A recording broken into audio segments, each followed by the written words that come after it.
Merci Seigneur pour ce jour saint que tu as fait pour toi-même, ce jour d'Eya que tu as mis à part pour toi, que nous te célébrions, nous t'adorons, nous te glorifions. Merci Seigneur que nous sommes au 16e jour aujourd'hui de notre jeûne de 40 jours, de notre programme de jeûne et prière de 40 jours, et que chaque jour tu nous soutiens avec ta force, ta vitalité. Merci Saint-Esprit que tu nous guides depuis le premier jour jusqu'à ce jour. Tu nous enseignes toutes choses, que tu nous guides là où nous devrions aller dans notre programme de délivrance. Merci Saint-Esprit pour l'écriture que tu nous as donnée aujourd'hui. 2 Rois 2, versets 21 à 22. 2 Rois 2, versets 21-22. Je lis. Il alla vers la source des eaux et il y jeta du sel et dit: ainsi parle Yahweh, j'assainis ces eaux et il n'en proviendra plus ni mort ni stérilité. Et les eaux furent assainies jusqu'à ce jour, selon la parole qu'Élisée avait prononcée. Fin de citation. Ceci est la parole de Yahweh. Seigneur, béni soit ton saint nom, béni soit ta sainte parole. Merci Seigneur. Aujourd'hui, notre Seigneur Yahweh nous parle des dons de guérison. Des dons de guérison. Dons de guérison. Le prophète Élisée venait de se séparer de son maître Élie qui monta au ciel. Il demanda à Élie de lui donner une double portion de son onction du Saint-Esprit. Et il l'avait probablement reçu alors parce qu'il remplissait la condition la condition qu'Élie avait exigée d'être présent quand il allait partir, il allait monter au ciel. Et Élisée s'était effectivement accroché à son manteau. Et de retour, il utilisa ce manteau pour séparer les eaux du Jourdain pour revenir à Jéricho, où il y avait une école de prophètes. Tout comme Élie les avait aussi séparés quand il allait au lieu de son ascension. C'est une histoire pleine de pouvoir divin et de miracles. La première partie, la première section, c'est Élisée purifie les eaux vilaines. Élisée purifie les eaux méchantes, les eaux vilaines. Au verset 20, les habitants de Jéricho, où il attendait, lui dirent que la ville était agréable, mais l'eau était méchante et que la terre était aride. Les habitants de Jéricho, voyant qu'Élisée était un prophète et doté d'une puissance de faire les miracles, lui disaient donc que la ville qui était dans une plaine entourée de jardins et de vergers, avec des vignobles, des oliviers, des bosquets de palmiers, des champs de palmiers et autres odoriférants, était agréable. Mais la terre était aride, disait-il. Ce qui est une traduction de l'écriture hébreuse originale de la terre était apte à avorter. La terre était apte à avorter. On pensait que l'eau courante était la cause, à cet endroit était la cause des naissances prématurées, d'avortements et autres, parmi les bovins, peut-être aussi parmi les hommes qui l'avaient bu. Soit c'était à l'origine, du moins quant à la partie de la ville où se trouvait le collège des prophètes, soit elle était devenue ainsi par la malédiction infligée par Yahweh lorsque Josué avait pris cette ville. Elle était ainsi maudite. Dieu avait maudit que toute personne qui montera cette ville pour reconstruire cette ville le fera au prix de son fils. Ou lorsque Hiel, justement, perdit ses fils pour avoir reconstruit cette ville. Il perdit deux fils. Cependant, par le soin du prophète, la ville était devenue extrêmement féconde et par conséquent, elle est recommandée pour sa fertilité par les écrivains ultérieurs. Il a demandé, le prophète Élisée demanda une cruche neuve en disant neuve, en partie pour afin qu'il n'y aurait pas lieu de soupçon que la guérison était faite par la vertu naturelle de tout ce qui était ou avait été dans la cruche avant, mais seulement par le pouvoir de Yahweh. Et en partie, qu'il n'y aurait pas de pollution légale, de pollution ordinaire qui puisse offenser Yahweh et entraver son opération miraculeuse par elle. Il demanda de mettre du sel. Le sel, l'un des remèdes les plus impropres, car le sel fait naturellement, rend naturellement les eaux saumâtres et les terres infertiles, justement pour rendre les terres stériles. Il faut y verser le sel. Par conséquent, et il avait l'intention de montrer que le changement souhaité devait être effectué non pas par un moyen naturel, mais uniquement par la puissance divine qui pourrait fonctionner soit sans moyens, soit contre les moyens. Des moyens qui font justement le contraire. De même, Christ avait oint les yeux d'un aveugle de la terre quand il lui rendit la vue, afin de montrer qu'aucune cause naturelle n'était aucune chose matérielle, naturelle n'était concernée dans cette guérison. La terre selon son effet naturel, risquait plutôt de faire mal aux yeux de cette personne qui en a bénéficié plus tôt. Élisée lui-même, la cruche neuve, le sel, n'étaient que de simples instruments ou des canaux par lesquels Dieu était heureux de transmettre cette vertu curative. Comme il versait le sel sur la fontaine, il dit, ainsi dit Yahweh, de là il n'y aura, de cette eau il n'y aura plus aucun mal ni danger à l'homme ou à la bête en buvant de cette eau. Par conséquent, l'Écriture dit, il jeta le sel. Citation, il jeta le sel dedans, ce qui était en soi inutile et inefficace, considérant à la fois la qualité du sel et la petite quantité de ce sel, et l'endroit où il était même mis, la fontaine qui dissout rapidement tout ce qui est mis en elle, comme nous le voyons dans Lévitique 11, verset 36.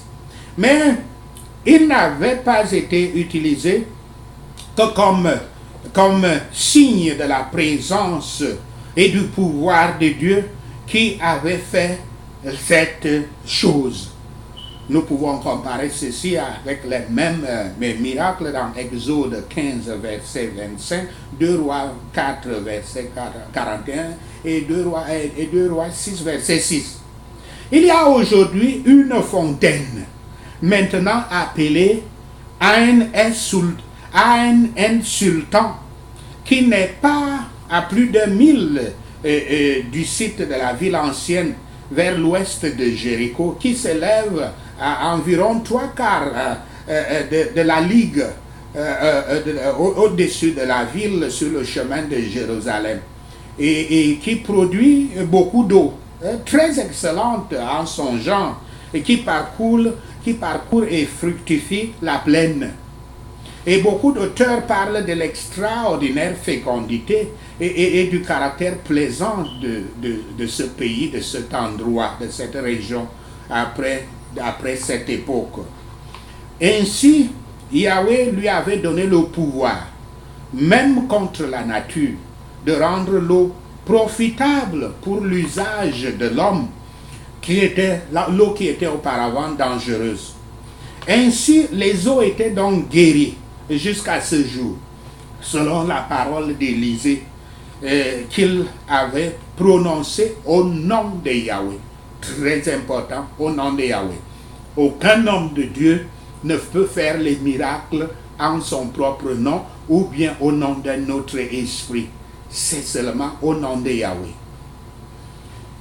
Et non seulement ces terres sont restées telles au temps de l'écrivain de cette histoire, mais au temps de Joseph au 1er siècle, l'historien juif, oui, comme il le témoigne, et même à notre époque aujourd'hui. Car il y a un ressort qui s'appelle le printemps d'Élysée, ou bien la fontaine d'Élysée à cet endroit. Les deux miracles suivants, il y a celui-ci donc et celui qu'il est allé ensuite, après celui-ci, faire à Bethel, dans les versets 19 à 25, visaient ainsi à accréditer le prophète Élisée aux yeux du peuple comme un homme doté de l'Esprit Saint et de la puissance de Dieu, comme Élie l'avait été dans les versets précédents. Très important. Yahweh confirme toujours ses dons. Quand il donne ses dons et même son option, il confirme. Vous voyez bien ce que je veux dire, vous voyez bien qu'il était avec son maître. Il a d'abord fait une première confirmation.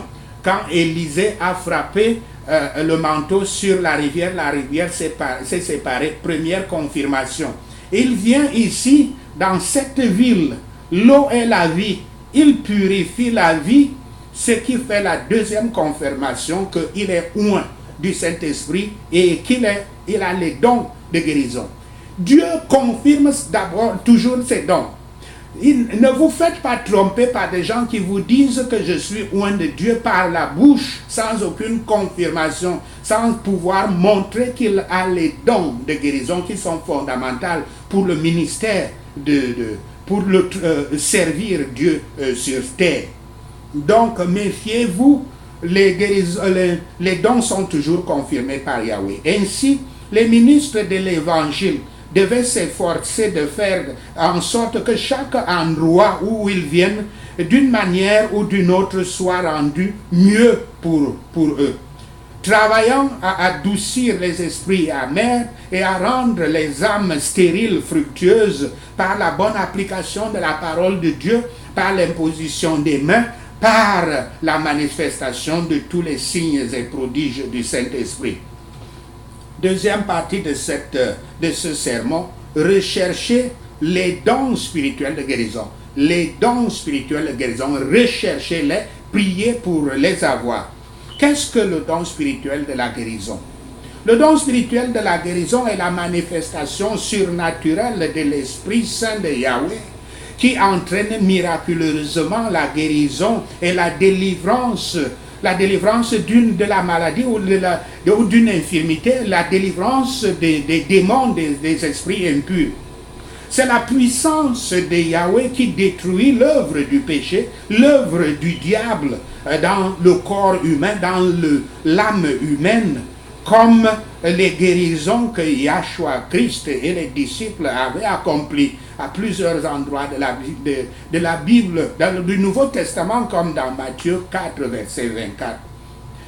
Le don de la guérison donné à l'Église et à ses ministres est principalement noté dans 1 Corinthiens 12, où les dons spirituels sont énumérés.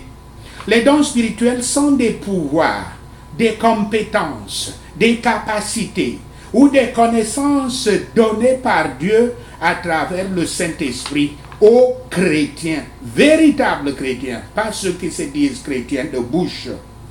Paul dit à l'Église que le but des dons spirituels est d'édifier d'autres croyants et en fin de compte de glorifier Yahweh. Yahweh donne ses dons pour son usage, mais dans son église corinthienne, par exemple, et dans beaucoup d'églises aujourd'hui, ces dons étaient apparemment un type de symbole de statut utilisé pour indiquer la supériorité. Beaucoup de gens qui sont sont là dans les télévisions tous les jours pour montrer combien ils ont de la puissance et consorts. Dieu,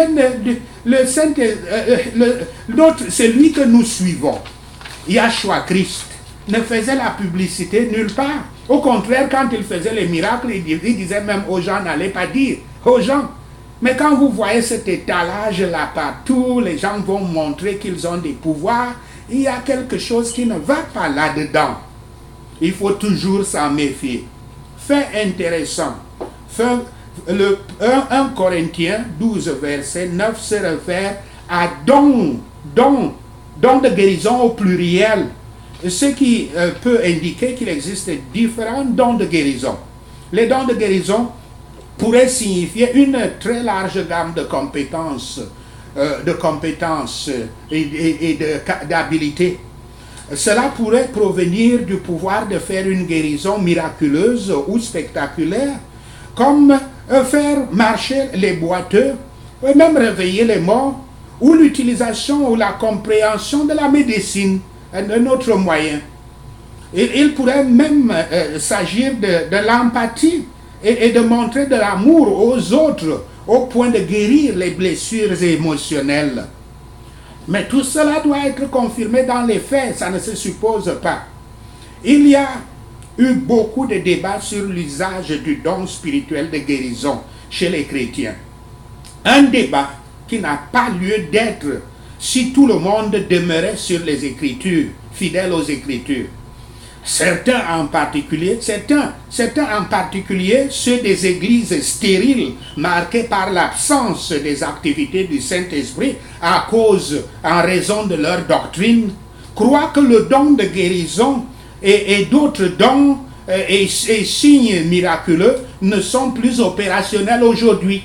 Ils ont battu une philosophie, une théorie qui dit que ces dons-là ont fini au 1er siècle avec la mort des derniers apôtres. Alors que ce n'est écrit nulle part, Dieu ne l'a jamais dit qu'il va arrêter de donner ses dons aux êtres humains, aux croyants. Bon, tandis que d'autres, y compris donc moi, croient que les dons miraculeux sont encore utilisés aujourd'hui. Bien sûr, le pouvoir de guérison n'a jamais été dans la personne ointe elle-même. Ce n'est pas la personne ointe qui a le pouvoir. Le pouvoir de guérir est du Saint-Esprit de Yahweh et de lui seul. Yahweh guérit encore aujourd'hui, encore une fois, il guérit aujourd'hui en utilisant les personnes ointes du Saint-Esprit comme ses instruments pour apporter la guérison et la délivrance aux âmes et aux lieux, comme ici. Yahweh accomplit encore des miracles. Encore une fois, il accomplit des miracles. Yahweh guérit toujours les gens. Il n'y a rien qui empêche Yahweh de guérir une personne par le ministère d'une autre personne. Rien. Ce n'est écrit nulle part. Dieu ne l'a jamais dit. Que ça va s'arrêter dans le temps au 1er siècle. Ce qui ne veut rien dire. Yahweh veut évidemment intervenir de la manière qu'il juge utile. Dieu est libre. Personne ne peut dire qu'il connaît Dieu. C'est pour ça que ces églises sont stériles. Puisqu'elles mentent, ils supposent qu'ils connaissent Dieu. Ce que Dieu n'a pas dit, vous ne pouvez pas le supposer. Et puis admettre ça comme une doctrine dans les églises. Une doctrine qui perd les âmes. Parce que vous invitez les âmes de ces églises à commettre le péché impardonnable. Le péché contre le Saint-Esprit. Parce que ces gens dans ces églises-là, quand ils voient l'action du Saint-Esprit quelque part, ils disent que c'est les démons. Comme les pharisiens l'avaient dit justement contre le Christ, disant que ce type guérit par Belzébuth. Et ça, c'est le péché impardonnable. Ces églises sont très dangereuses. C'est pour ça que je lève la voix ici. Le salut des chrétiens lui-même est un miracle. Les chrétiens étaient morts dans le péché. Mais Dieu est entré dans nos vies et nous a rendus de nouvelles créatures, comme cela est dit dans 2 Corinthiens 4, verset 17. C'est la plus grande guérison de toutes. La voie pour éventuellement recevoir les dons du Saint-Esprit, les dons de guérison du Saint-Esprit, c'est par le Christ. En nous niant nous-mêmes, comme l'Écriture dit, à travers le processus en 3 étapes de repentance, brisement, humilité. En portant notre croix, comme l'Écriture dit, en portant notre croix, c'est-à-dire en nous sacrifiant pour sauver notre propre âme et les âmes des autres, et à suivre Christ, c'est-à-dire lui obéir aveuglement en toutes choses. Car le Christ est la porte étroite du salut.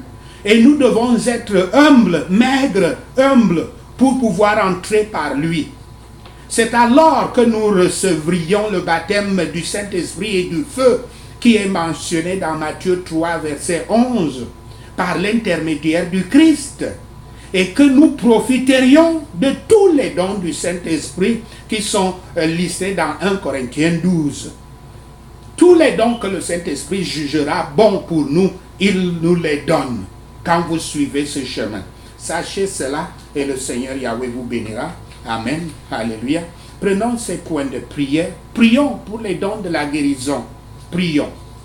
Père Yahweh, je te remercie de l'amour de Yahshua Christ envers moi. Merci Seigneur. Au nom de Yahshua le Messie, nous prions.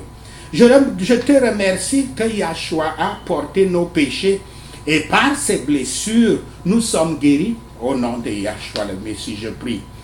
Seigneur Yahweh, je viens à toi avec mes limites au nom de Yahshua. Je ne connais pas tes voies. Je ne comprends pas tes voies au nom de Yahshua. Je sais que tes voies sont au-delà de ma connaissance au nom de Yahshua. Mais Seigneur Yahweh, je viens et je te crois et je crois en toi au nom de Yahshua le Messie. Et s'il y a un échec ou une faiblesse dans les manifestations de ton esprit et la puissance de ton esprit, Seigneur, je reconnais que ce n'est pas de ta faute, mais de ma faute. Merci Seigneur, au nom de Yahshua le Messie, nous prions.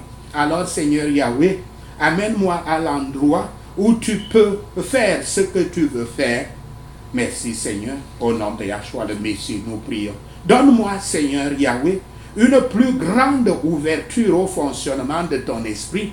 Au nom de Yahshua le Messie, nous prions. Supprime toute barrière, toute restriction qui pourrait venir de moi, qui empêcherait le flux de ton Saint-Esprit dans ma vie.